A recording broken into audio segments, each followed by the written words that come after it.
একজন ডিভোর্সি নারী স্ট্যাটাস দিয়েছে যে আমি কোনো কিছুর বিনিময়ে যদি আমি আমার স্বামীর ঘরে যেতে পারতাম তাহলে বাকি জিন্দেগি আমি আমার বাপের বাড়ির লোকজনের সাথে কোনোদিনও যোগাযোগ করতাম না।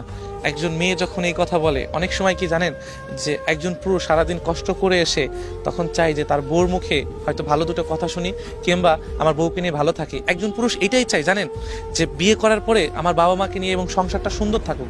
আর সংসার সুন্দর হয় একমাত্র নারীর গুণে।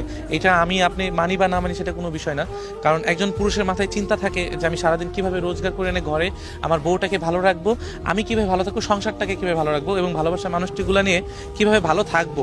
এই চিন্তা করে একজন পুরুষ সারাদিন কষ্ট করে যখন ঘরে ফিরে তখন যদি দেখে বাসায় অশান্তি বা বউর বাপের বাড়ির কারণে বউ অশান্তি করতেছে, তখন এই জিনিসটা খুবই খুবই দুঃখজনক।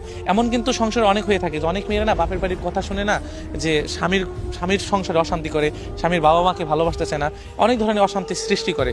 তো আমি তাদের উদ্দেশ্যে এটাই কথা বলতে চাই যে একজন পুরুষ অনেক কষ্ট করে, অনেক, একটু না অনেক কষ্ট করে যে তার পরিবারকে চালানোর জন্য, আপনার সংসারকে চালানোর জন্য।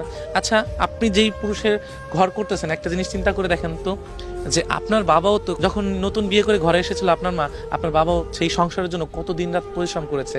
আজকে আপনার স্বামী কষ্ট করেছে, এখন আপনি যদি কোনো কারণবশত সেই সংসারটাকে তছনছ করে দেন, তাহলে এটা কোনো মেয়ের বা কোনো নারী জাতির কোনো কাজ নয়।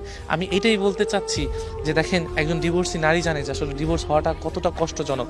হয়তো আমাদের জেনারেশনে ডিভোর্সটা খুবই ইজি হয়ে গেছে, ভালো লাগতেছে না ডিভোর্স দিয়ে দিলাম, ভালো লাগছে না আরেকজনের কাছে চলে গেলাম। আর বর্তমানে রিলেশনের বিষয়টা একদম ইজি হয়ে গেছে, এতটা ইজি হয়ে গেছে সেটা হয়তো বলে বোঝানো যাচ্ছে না। তো এই জন্য ডিভোর্সি আপুদের নিয়ে আমি এটাই বলতে চাই, দেখেন আপনি আপনার, আমি আর একটা কথা বলি যে